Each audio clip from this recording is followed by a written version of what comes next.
তাহাকে আকর্ষণ করে নিজের নিকটে টেনে নেয়। ভক্ত তেমনি ভক্তের প্রেম ভক্তি দিয়ে ভগবানকে আপন করে নেয় বাবা। এইদিকে দিনহীন কাঙ্গাল, অতি দরিদ্র দিন ভিখারি বিদুর, ছিন্ন বস্ত্র অঙ্গে পরিধান, তালপাতার ভাঙ্গা কুটির, ভক্তদের দাঁড়ে দাঁড়ে গিয়ে ভিক্ষা মেগে এক মুষ্টি খুদি পেয়েছে। তেল নাই, লবণ নাই, হলুদ নাই, গঙ্গা জলে সিদ্ধ করে একটা কলার পাতার উপরে ঢেলে তুলসী পত্র আর নয়নের জলে নিবেদনে করে দিয়ে কেঁদে কেঁদে বলছে, হে ভগবান, আমার মতো দিন ভিখারি কাঙ্গাল তুমি আর কোথাও পাবে না। আমার জগতে দিবার মতো কিছু নাই গোবিন্দ, তুমি আমায় যা দিয়েছ আমি তোমায় তাই দিলাম। ভক্তের ডাকে আর ভগবান থাকতে পারল না মা, দ্রুত গতিতে এসে বিদুরের ভাঙ্গা কুটিরের দরজায় দাঁড়িয়ে ভগবান হাত বাড়িয়ে বলছে, বিদুর রে, কি আছে আমায় দে বিদুর, আমার বড় ক্ষুধা লেগেছে। বিদুর ভাবছে কে আমায় ডাকে, পিছন ফিরিয়ে তাকিয়ে দেখে প্রভু চিনতে পারে নাই। মধ্যাহ্নকালের অতিথি নারায়ণ বাবা গঙ্গা জল নিয়ে গিয়ে যখন চরণ ধোয়াইতে লাগিল, চরণে যখন একবার জল ঢেলে দিয়েছে গো মা, দেখে ওই চরণে শঙ্খ চক্র গদা পদ্ম চিহ্ন দেখা যায়। এটা তো আর কারো চরণ নয়, এটা তো আমার প্রভুর চরণ। চরণ দুটি পক্ষে জড়িয়ে ধরে নয়ন জলে চরণ ধোয়াইয়ে দিচ্ছে আর বলছে, প্রভু গো,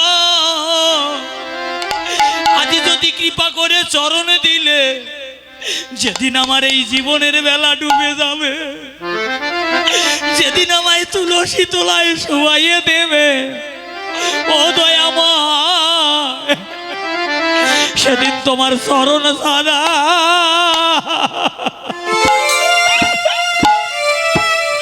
চরণ ছাড়াই আমায় করো না।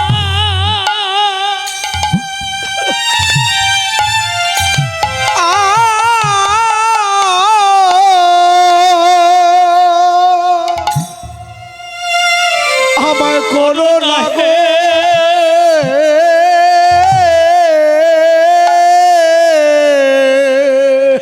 গৌর হে,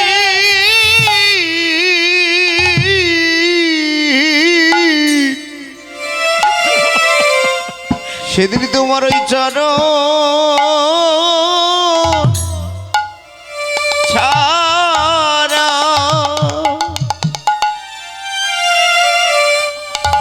ছাড়াই আমায় করো,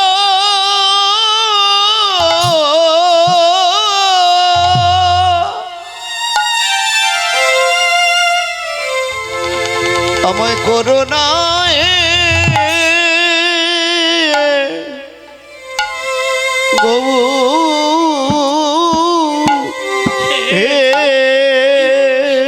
এই জগতে সবাই রে, জগতে সবাই রে,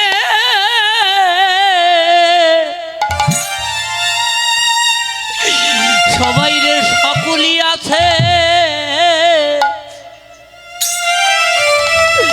প্রভু হে এই অধমের তুমি ছাড়া, তুমি ছাড়া আর আমার কে বা।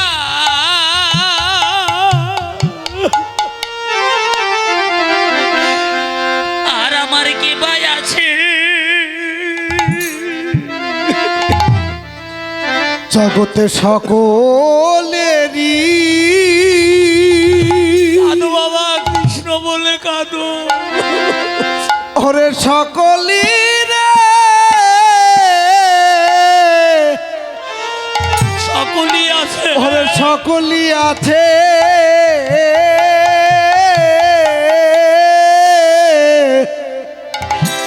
জগতে গৌরে তুমি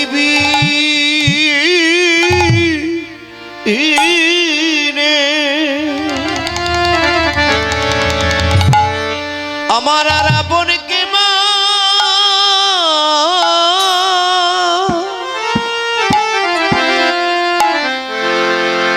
আমার আর কে মায়া আছে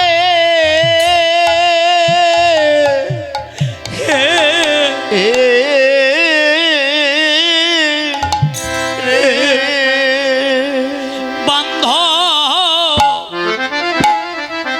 সেদিন তুমি এসে আমায় পার করিও,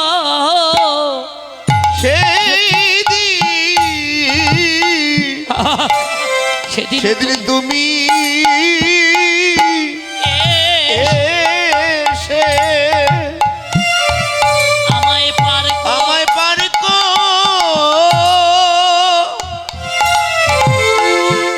আমায় পার করিও। যেদিন আমার এই প্রাণ পাখি, যেদিন এই প্রাণ পাখি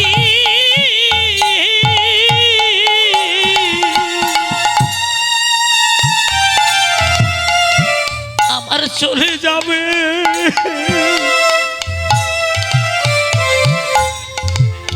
সেদিন তুমি এসে আমার পার করিও। যেদিন প্রাণ পাখি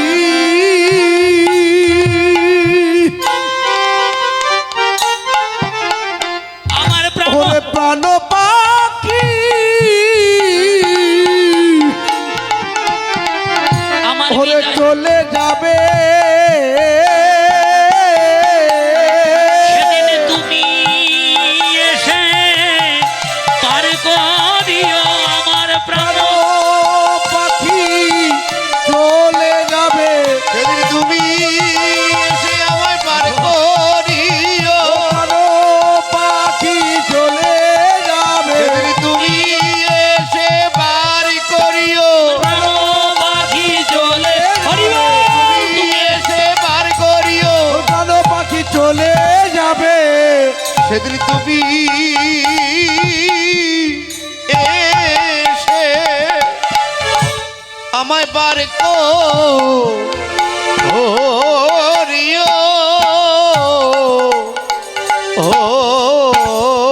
রে মা, ভক্ত যদি দিতে না চায় ভগবান চেয়ে খায়। হাত বাড়িয়ে বলছে, বিদুর যা আছে আমায় দে, আমার বড় ক্ষুধা লেগেছে। ক্ষুদন্ন দিচ্ছে মুখে তুলে ভগবান। হ্যাঁ, ভগবান কেঁদে কেঁদে বলছে, বিদুর জীবনে অনেক খেয়েছি, কিন্তু তোর এই ক্ষুদন্নের মধ্যে যতটা প্রেম ভক্তি আছে, আজ পর্যন্ত এতটা প্রেম ভক্তি সহকারে আমায় কেউ আত্মনিবেদন করেনি। হৃদয় গৌর হরি।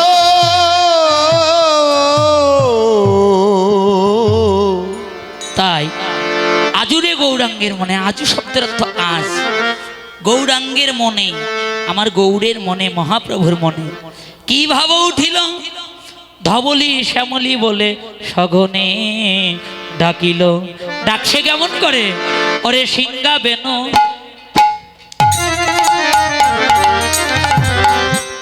ওরে মুরলী,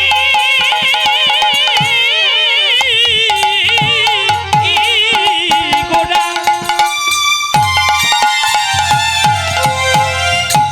গোড়া করিয়া জয়, করিয়া জয়,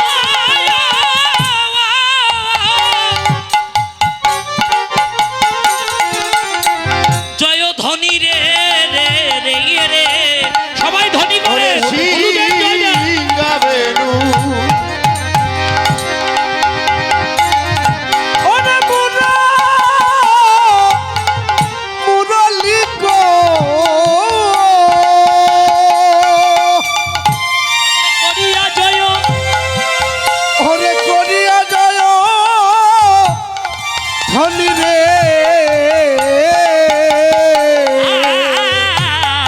হই হই বলিয়া গোটা ফিরায় পাচনি আরে বলিয়া গোরা ফিরায় পাচনি আমি কারে বা হই গো আমি কারবা হই গো আমি তারে তো হই রে আমি কার তো হই রে এই জগতে যে জন কেমন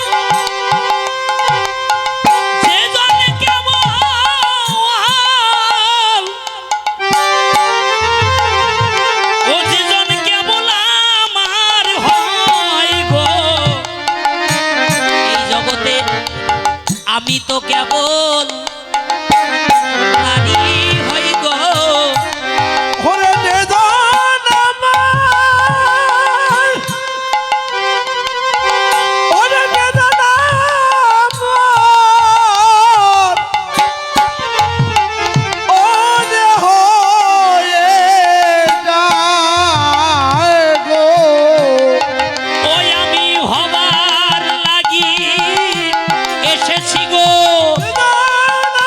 হৃদয় ও হয়ে যায় গো আমি হবার আমার লাগি এসেছি গো বেদন আমার হয়ে যায় গো আমার লাগি এসেছি গো ওরে বেদন আমার হয়ে গো আমি জনমের মতো হয়ে যাই আরে হয়ে যায় গো।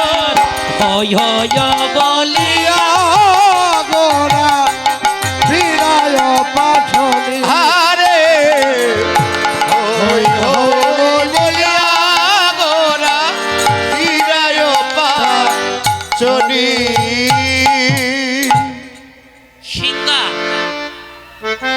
এই যে মায়েরা সিংহা দেখেছেন আপনারা সিংহা বাবাজিরা দেখেননি সিংহা কি দিয়ে সিংহা হয় বলেন তো মহিষের সিং দিয়ে সিংহা হয় বাহ সিংহা বেনু ভগবান বেনু বাজিয়েছিলেন এই দেখেন বেনু আলাদা মুরলি আলাদা বাঁশি আলাদা এই এই তিনটি যন্ত্র ভগবান এক এক সময় এক একটা বাজিয়েছিলেন যখন গোষ্ঠে গমন করে পূর্বাহ্নকালে তখন বাজিয়েছিল সিংহার বেনু যখন গাভীবর্ষ একত্রিত করে আপনারা উত্তরাগোষ্ঠে শুনবেন চাঁদৌমুখে দিয়া বেনু তখন বেনু বাজিয়েছিল আর মধ্যাহ্নকালে যখন শীতল তরুর ছায়ায় বসে মুরলি বাজাতো এটা মুরলির ধ্বনি শুনত মা নন্দরানী আর যখন বাঁশি বাজাতো এই বাঁশিতে নাম ধরে ডাকতো শুধু রাধা রাধা এক একটা এক এক সময় কিন্তু ভগবানের হাতে তো এবার সিংহা নেই মুরলিও নেই বাঁশিও নেই আছে মহাপ্রভুর কাছে আছে বাবা সিংহা বেনু না নেই ভগবান প্রতিশ্রুতি করেছে সকল কিছু পরিত্যাগ করব এবে অস্ত্র না ধরিব কাউকে প্রাণে না বধিব না আমার প্রেমে ভাসাইব জগৎ দুই অঙ্গ মিলে এক অঙ্গ হলো আমার রাধায়ার গোবিন্দের জমাট মূরতি দুই অঙ্গ এক অঙ্গ হলো রাধা গোবিন্দের জমাটে মূরতি গোরা গোবিন্দ নামের আদ্যক্ষর গয়াকার গো উপাসনা শক্তি ভজনের মূরতি রাধা ঠাকুরানীর নামের আদ্যক্ষর বৈষ্ণব একাররা এই যে দুই অঙ্গ মিলে এক অঙ্গ হলো ভক্তরা নাম রাখলো গোরা কি বাবা তাই এবে অস্ত্র না ধরিব কাউকে প্রাণে না বধিব না আমার প্রেমে ভাসাবো জগৎ। রূপ সনাতন, এই যে মায়েরা, রূপ সনাতনের 17 ভরি নৌকা, 17টা নৌকা ভর্তি হীরা মানিক মুকুতা অলংকার ছিল। তাহলে 17টা নৌকা ভর্তি যদি হীরা মানিক মুকুতা থাকে, সে কত বড় ধনী, এটা কি কোনো হিসাব রক্ষক দিয়ে হিসাব করা সম্ভব বাবা? সম্ভব? রূপ সনাতনে যখন মহাপ্রভুর চরণে আছাড় খেয়ে গিয়ে পড়ল, মহাপ্রভু বলছে না না আমাকে ছুঁয়ো না। বলছে কেন? বিষয়ী অন্ন খাইলে মলিন হয় বদন, আর মলিন বদনে কৃষ্ণ না হয় শরণ। তোমরা আমাকে স্পর্শ করো না, কারণ তোমরা এখনো বিষয় মোহে মত্ত আছো। তোমরা যদি আমায় স্পর্শ করো তাহলে আমি কৃষ্ণ নাম থেকে বিরত হয়ে যাব। তাহলে প্রভু আমাদের কি উদ্ধার হবে না? পাপী টাপি ছিল জগাই মাথায়, তাদেরকে হরিনাম উদ্ধার করল। মহাপ্রভু বলল রূপ সনাতন, যদি ওই 17টা নৌকা ভর্তি অলংকার রাজ ঐশ্বর্য সকলে কিছু দিন দরিদ্র গরিবদের মাঝে বিলাইয়ে দিয়ে রাজপোশাক পরিত্যাগ করে ছিন্ন বস্ত্র অঙ্গে পরিধান করে কণ্ঠে তুলসী মালা ললাটে তিলক স্কন্ধে ভিক্ষার ঝুলি নিয়ে যদি আমার কাছে আসতে পারো, তবে তোমাদের দুইজনকে আমি চরণ তলে আশ্রয় দেব। কিসের বাড়ি, কিসের বাড়ি, কিসের নারী? রূপ সনাতন ভাবলো এই ধন সম্পদ ঐশ্বর্য তো আমায় রক্ষা করতে পারবে না।